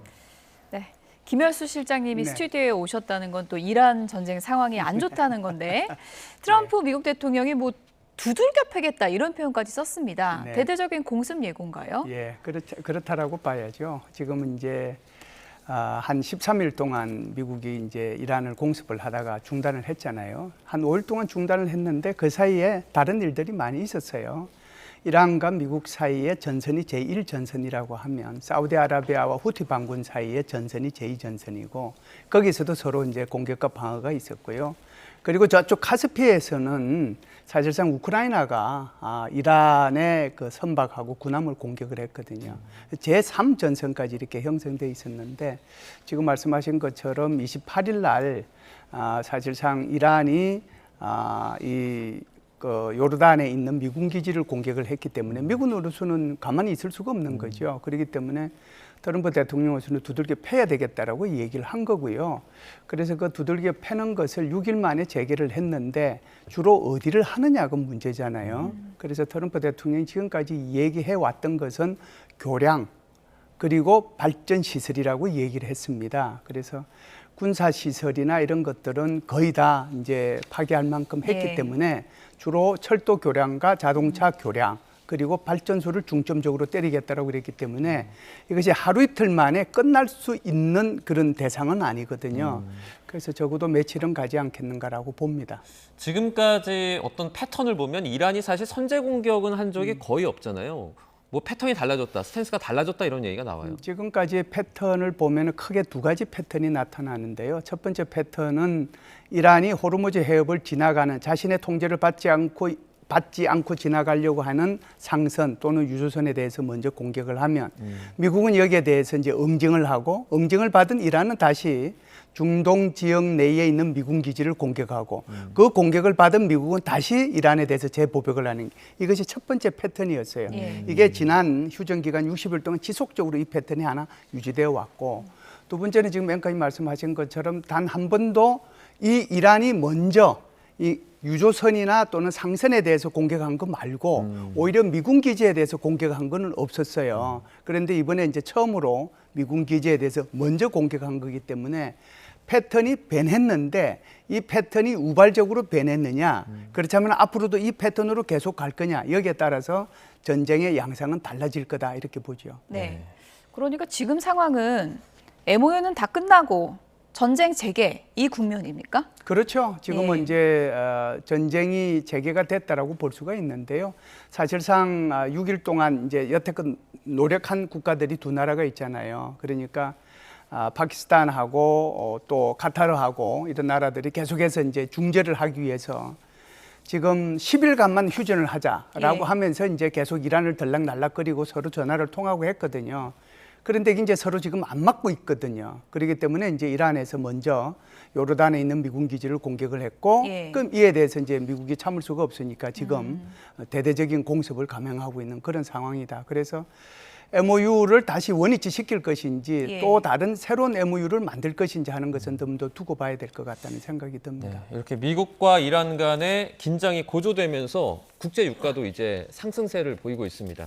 뭐 세계적인 증시뿐만 아니라 우리나라에도 영향을 좀 미칠 것 같아요. 그렇죠. 우리 코스피가 9,200에서 어제 장중 5,200, 뭐 지금 5,600까지 폭락한 데는 여러 이유가 있겠지만 예. 그중에 가장 디폴트 값으로 저변에 깔려 있는 것은 전쟁입니다. 왜 이번에 미국과 이란이 이란 전쟁이 중요하냐면 계속 이야기를 하고 있지만은 유가 때문이기도 하고요. 유가가 올라가면 이건 결국 물가를 건드리고 물가를 건드리면 금리까지 이어지는 매크로 지표에서 가장 안 좋은 약순환의 시작이 되기 때문인데요. 지금 보면 유가가 좀 안정되면 증시도 조금 안정되고요. 유가가 다시 급등하면 증시는 더 악화되고 이런 패턴이 계속 반복되고 있는 이런 건데 예. 제가 좀 개인적으로 걱정하는 것은 우리가 비축률하고 있거든요. 이제 각국마다 정부의 비축률을 쌓아놓고 있는데 네네. 이번에 호르무즈도 막히고 사우디 옆에 있는 홍해도 막히고 앞서 박사님도 얘기했지만은 우크라이나에 있는 쪽에 흑해까지 막혀 있습니다. 이런 식으로 더 끌고 가면 지금 많은 원유 전문가들이 8월 첫째 주, 둘째 주께에는 일명 재고바닥. 그러니까 비축류마저 동인하는 상황이 오거든요. 예. 저는 이란이 왜 이렇게 계속 포기하지 않고 미국을 건드리고 걸고 하는 이유 중에 하나가 시간을 끌면 만에 하나 정말 8월 첫째 주까지 끌잖아요. 예. 그럼 우리 인류가 겪어보지 못한 초비상 사태, 비축류가 바닥이 나는 아직까지 그런 적이 없었거든요. 현재까지 딱 수준이 미국 기준으로는 1980년대 그 오일 쇼크 났을 때까지 떨어졌는데 여기에 1, 2주일만 더 이 모든 해협이 막히게 되면 정말 생각하기 싫은 대재앙이 올 수 있기 때문에 뭐 너무 심해서 우리가 거기까지는 안 갈 거야라고 생각은 하고 있지만은 지금 또 이란의 이런 모습들을 생각해 보면 정말 극한 대리까지 밀어붙일 수 있지 않나 이런 우려를 금치 못합니다. 안 그래도 지금 주식시장 보면서 한숨 짓는 분들이 많은데 악재만 또 많은 것 같아서 상당히 좀 걱정인데 삼성전자 2분기 확정 영업이익 발표는 좀 오늘 호재가 안 됐습니까? 괜찮았습니다. 예. 우리가 실적은 알고 있고요. 오늘 나온 이 확정 실적이라는 것은 섹터별, 그러니까 삼성전자는 메모리도 있고요. 또 메모리 내에서도 파운드리도 있고 스마트폰을 만드는 뭐 DX라고 하는 이제 뭐 가전 사업부도 있고요.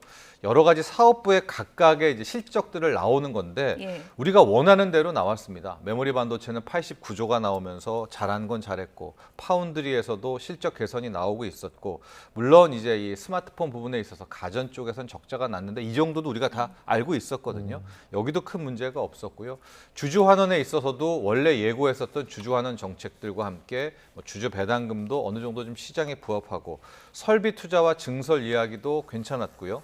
HBM4에 대해서도 상당히 이제 미래 비전을 이제 제시를 했었는데 그럼에도 불구하고 이제 이 순간순간 컨퍼런스 콜 진행될 때 막 삼성전자 주가가 2% 3%까지 갔다가 예. 또 힘 빠지고 갔다가 또 힘 빠지고 이제 이런 대목들이 나오고 있어서 아직까지 이제 시장에 대한 변동성이라든가 불안은 좀 가시지는 않았습니다. 다만 오늘 3전의 컨퍼런스 콜은 어제 있었던 SK 하이닉스보다는 상당히 좀 투심에 있어서는 예. 나쁘지 않았다 이렇게 평가드릴 수 어쨌든 있겠습니다. 전반적으로도 그제 어제 너무 떨어졌잖아요. 네. 그건 일단 멈춘 거죠. 그런 상황입니다. 예. 그러니까 항상 그런 어떤 대폭락이 오고 나면 또 바로 급반등도 힘들거든요. 그러니까 마지막 좀 여진이 나오고 있다. 이렇게 해석해도 될 것 같습니다. 뭐 연일 이 서킷 브레이커가 이어지면서 사실 뭐 연기금이 순매수를 이어가고 있긴 한데요. 지금 주가 하락을 막는 효과가 있는지는 잘 모르겠어요. 어떻습니까? 그러니까 연기금, 아마 국민연금에 대한 이야기도 이번에 좀 태풍이 거치고 나면 다시 한번 시장에서 재점화될 것 같다. 저는 이렇게 생각을 하는데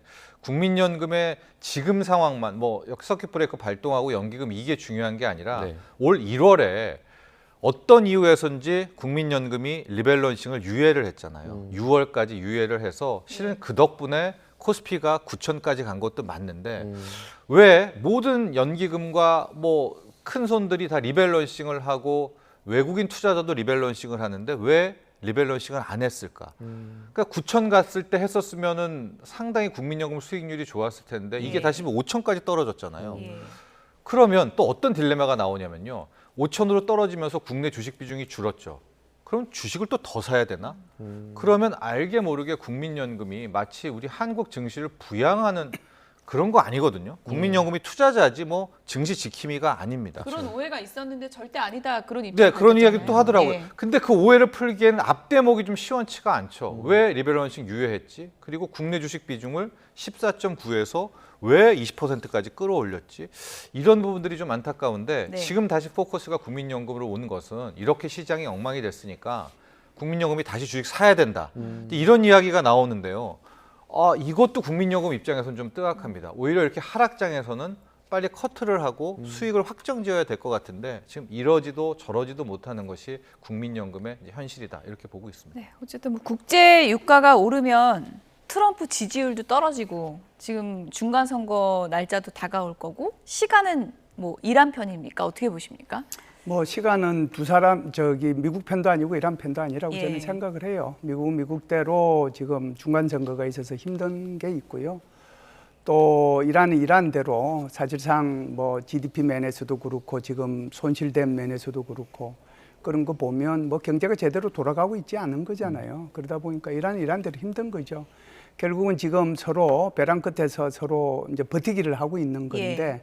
제가 볼 때는 뭐 누구 편도 아니라고 생각을 해요. 그런데 이제 이란의 입장에서 보면은 이런 거죠. 자, 잘하면 지금까지 이제 미국의 패턴대로 하면 잘하면 미국보다는 우리가 승리할 수 있겠다는 그런 오판은 할 수는 있어요. 그런데 오늘 이제 교량을 때리고 그리고 발전소를 때리고 나면 그것이 이제 굉장히 큰 영향을 미칠 거라고 생각을 하면 그리고 또 이스탄불에 대해서 직접적인 공격이 있게 되면 이때는 또 생각이 달라질 수 있거든요. 지금까지는 버틸 수 있었는데 그런 생각이 들면 그것도 이란 시간은 이란 편은 아니라고 생각을 해요. 트럼프랑 네타냐후가 얼마 전에 회동을 하기도 했잖아요. 지금 네. 상황에서 그러니까 이스라엘이 지금 전쟁에 미치는 영향은 좀 어떻다고 보십니까? 이스라엘하고 뭐 미국하고는 굉장히 이 지금 전쟁에 대해서는 똑같은 생각을 가지고 있는 것 같지만 사실은 전쟁의 목표는 서로가 다르다고 봐야죠. 이란 입장에서 보면은 이스라엘 입장에서 보면 이란이 철전지 원수고 그래서 완전히 없애야 되는 그런 나라이고 또 이제 핵 문제는 절대로 이제 안 되는 거고 그렇기 때문에 네타냐후 총리는 1년 정도 전쟁을 했으면 좋겠다라고 얘기한 이유도 바로 그런 철전지 원수를 없애버리겠다는 그런 생각이 있었기 때문에 그런 거고요. 지금 이제 트럼프 대통령 입장에서는 없애는 게 아니잖아요. 핵 문제를 통제만 하면 되니까 여기에 이제 전쟁 목표의 차이가 있는 거죠. 그래서 이번에 이제 오늘부터 다시 6일 만에 공습을 하는 것도 뭐 네타냐후의 표정이 상당히 둘 다 밝은데 속내를 보면은 트럼프 미국 대통령이 전만큼 네타냐후를 신뢰할까요? 어떻게 보십니까? 뭐 신뢰는 안 한다고 봐야죠. 아, 지금은 신뢰도가 떨어졌습니까? 지금은 네, 신뢰도가 많이 떨어졌죠. 둘 다 이제 신뢰도가 저는 떨어졌다라고 봐요. 그래서 네타냐후가 이번에 가서도 이란에 대해서 뭐 공습해라 뭐 그것 때문에 지금 공습했다고 생각을 하지 않고요. 28일 날 요르단에 있는 미군 기지가 공격을 받았기 때문에 이것은 강대국이 공격을 받고도 가만히 있으면 절대로 안 되는 거잖아요. 그렇기 때문에 공습이 시작이 됐고 그 대상이 이제는 민간 인프라로 넘어가고 있는 게 아닌가 이렇게 보는 것이죠. 미국의 요격 미사일 재고가 네. 전쟁 이전보다 절반 이하로 떨어졌다라는 분석도 나오는데 사실 이렇게 되면 러시아라든지 중국을 견제하기 어려워지잖아요. 이건 좀 어떻게 보십니까? 싱크탱크에서 지금 얘기하고 있는 게 뭐 35%에서 40% 정도밖에 이제 안 남아 있다 이런 식으로 얘기를 하는데 네. 미사일은 크게 보면 죄송합니다. 공격 미사일하고 요격 미사일이 있거든요. 그래서 공격 미사일은 문제가 없는 것 같고요. 요격 미사일 같은 경우에는 우리가 흔히 아는 패트리어트, 사드, SM3, SM6가 이제 다 요격 미사일에 해당이 되는 방어할 때 쓰는 건데요. 거죠, 그렇죠. 네네. 방어할 때 쓰는 건데 이것이 지금은 이제 한 40~50% 밑으로 이렇게 쭉 떨어져 있으니까 이것 때문에 얘기를 하는 것 같아요. 그런데 트럼프 대통령의 발언을 이렇게 들어보면 이것이 그렇게 심각한 정도는 저는 아니라고 생각을 합니다. 왜 그러냐면 패트리어트나 사드 같은 경우에는 전 세계에 지금 퍼져 있거든요. 그러면 우리나라도 이제 일부가 주한미군 일부가 이제 갔지만 우리도 지금 패트리어트 3를 갖고 있잖아요. 독일을 포함해가지고 유럽 나라들도 많이 갖고 있거든요. 그러면 패트리어트 발사대가 필요한 것이 아니라 미사일만 필요하거든요. 그럼 미사일을 달라고 그러면 돼요. 돈으로 사도 되고. 그런데 지금까지 그 얘기가 안 나오고 있거든요. 그리고 이보다 더 심각해지면 한국의 천궁2를 사겠다는 얘기가 나와야 될 텐데 그 얘기도 안 나오고 있잖아요. 그래서 이것은 싱크탱크에서 얘기하는 거하고 트럼프 대통령이 생각하는 거하고 국방부에서 생각하는 거하고는 조금 차이가 있다 이렇게 봅니다. 이란전도 그렇고 트럼프 미국 대통령 뜻대로 되는 게 없는 것 같습니다. 뭐 금리는 또 계속 내려라 이렇게 주장을 했는데 보니까 동결했더라고요. 네, 뭐 어쩔 수가 없죠. 예. 왜냐하면 지금 유가가 다시 오르고 물가가 떨어지지 않는데 트럼프 대통령의 명령이라고 독립성 있는 연준이 금리를 내릴 수는 없지 않겠습니까? 자, 그나마 오늘 동결을 했는데요. 동결도 속 시원한 동결은 아니었습니다. 우리가 말하는 매파적 동결이라고 해서 12명의 연준 위원 같은 경우에는 3명이 이번에는 올려야 된다. 이번에 올리지 못하면 물가의 불씨를 더 키울 수 있다는 주장을 했습니다. 이렇게 3명 정도가 엇갈린 거 상당히 큰 겁니다. 애기라고 생각하시면 안 되는 거예요. 그리고 이제 케빈 워시의 기자회견 때 이제 워시가 어찌됐건 자기가 물가를 2%대는 타깃이고 잡겠다라고 하니까 기자들이 바로 그럼 어떻게 잡으려 막 계속 질문을 하고 잡는다고 쳤으면 빨리 금리 인상을 해야 되는 거 아니야? 막 이렇게 좀 몰아쳤습니다. 그럼에도 불구하고 케빈 워시는 일단 금리 인상은 조금 마지막 카드로 보고 있는 것 같아요. 그래서 아마 이번에도 동결이었고 9월도 현재 추세대로라고 하면 동결을 할 것 같은데 그 다음부터는 솔직히 모르겠습니다. 유가가 여기서 더 떨어지지 않는다면 물가도 안 떨어지겠고요. 그렇다면은 연내 1회 정도의 금리 인상에 대한 가능성 높아지고 있습니다. 네, 짧게 요거 하나만 더 질문 드릴게요. 그 레버리지 얘기를 안 할 수가 없는데 단일 종목 ETF 레버리지로 이번에 이제 주식이 떨어지면서 손해를 본 금액이 50조 원이 넘는다 그러더라고요. 그렇습니다. 네. 뭐 어마어마한 숫자고요. 단순히 저게 레버리지 자체의 피해뿐만이 아니라 9천에서 5천을 만든 가장 큰 뭐 범위는 레버리지입니다. 국내 수급 자체, 증시 장체를 망쳐버린 주범이다 이렇게 보여지고 있습니다. 자, 그래서 이제 내일부터는 레버리지에 대한 보완책 첫 번째 예탁금 1,000만 원에서 3,000만 원을 늘리는 것이 시행이 되는데요. 다만 이것은 좀 미미할 것 같습니다. 당국도 추가적인 대책 준비하고 있는 것 같아요. 네, 정치권에서는 거래 중단 얘기까지 나오고 있는데 어떤 대책이 좀 나올지 보겠습니다. 김열수 한국군사문제연구원 안보전략실장, 정철진 경제평론가 두 분이었습니다. 고맙습니다. 고맙습니다. 폭염이 연일 기세를 올리고 있습니다. 현재 서울은 30.7도까지 올랐는데요. 가만히 서 있기만 해도 땀이 줄줄 흐를 정도입니다. 또 122년 만에 폭염이 찾아왔던 부산은 현재 36.4도까지 치솟았고요. 오늘 39도까지 오를 것으로 예상되면서 또다시 최고 기온을 갈아치울 가능성이 있습니다. 강원 일부를 제외한 전국에 폭염특보가 내려진 가운데 밀양 등 경남 지역 7곳으로는 폭염 중대경보가 이어지고 있는데요. 특히 어제 40도를 넘으며 올여름 전국에서 가장 뜨거웠던 양산은 벌써 39도에 육박하고 있습니다. 앞으로 기온은 더 올라서 한낮에 서울 33도, 광주 34도, 부산은 39도까지 치솟으며 전국적으로 극심한 더위가 이어지겠습니다. 8월에 접어들면서 폭염은 절정에 달하겠는데요. 다음 주 영남은 40도 안팎, 서울도 37도까지 치솟을 전망입니다. 무더위를 피하기 위해 바닷가 찾는 분들 많으실 텐데요. 해안가 수위가 높은 대조기인 만큼 해상안전사고에 유의하시기 바랍니다. 지금까지 홍대거리에서 YTN 매니정입니다. 뉴스나 오늘 순서는 여기서 마치겠습니다. 시청해주신 여러분 고맙습니다.